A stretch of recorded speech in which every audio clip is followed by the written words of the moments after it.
చాలా పెద్దదైనటువంటి గొప్పదైనటువంటి ప్రశ్న. శివలింగాన్ని ఇంట్లో పెట్టుకోవచ్చా?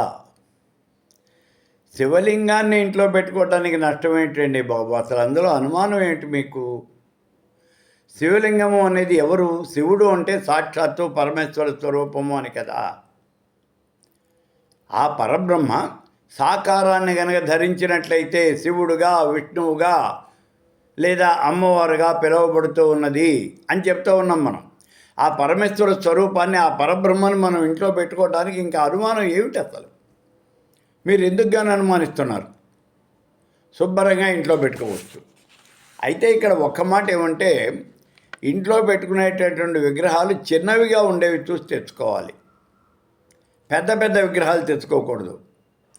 శివలింగాన్ని పెట్టుకోమన్నారు కదా అని చెప్పేసి ఒక అడుగెత్తు శివలింగం, ఒక అడుగెత్తు పానువట్టం, ఈ రెండు కలిపి మొత్తం 2 అడుగుల ఎత్తుగా ఉండేవంటి ఆ శివలింగం, దానిపైన నాగాభరణం, ఇవన్నీ ఏర్పాటు చేసుకోకూడదు. ఎందుకని అంటే విగ్రహం పెరిగిన దగ్గర నుంచి దాని యొక్క శక్తి అనేది పెరుగుతుంది. దాని శక్తి పెరగటం అంటే మీరు దానికి చేసేవంటి పూజలు, జపాలు, తపాలు అనేవి చాలా ఎక్కువగా ఉండాలి. అలాగే దానికి ఇచ్చేవంటి నైవేదన అది కూడా చాలా ఎక్కువ లెవెల్లో ఉండాలి. అందుకని మనదేం దేవాలయం కాదు, మనది కేవలం గృహం.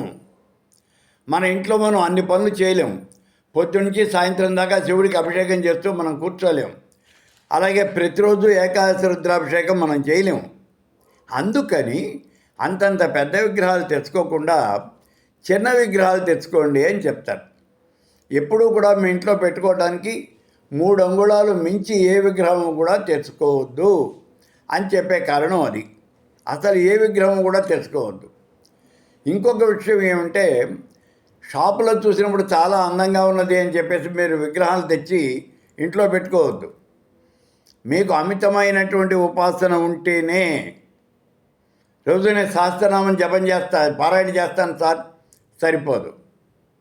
అమ్మవారి విగ్రహం పెట్టుకోవాలి అంటే 3 అంగుళాలు విగ్రహం పెట్టుకోండి చాలు. అదే మీరు 5 అంగుళాలు 6 అంగుళాలు పెట్టుకుంటాము అంటే మీరు చేసే అర్చన లేకపోతే ఆ ఉపాసన అనేది సరిపోదు.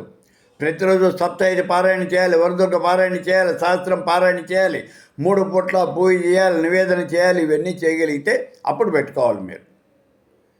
ఇవన్నీ చేయటం అనేది మానవ మాత్రులుగా మనకు కష్టం. కాబట్టి చిన్న చిన్న విగ్రహాలు పెట్టుకోవచ్చు, శివలింగాన్ని ఇంట్లో పెట్టుకోవచ్చు, ఏ రకమైనటువంటి ఇబ్బంది కూడా లేదు అనే మాట మనం ఖచ్చితంగా చెప్తూ ఉన్నాను నేను.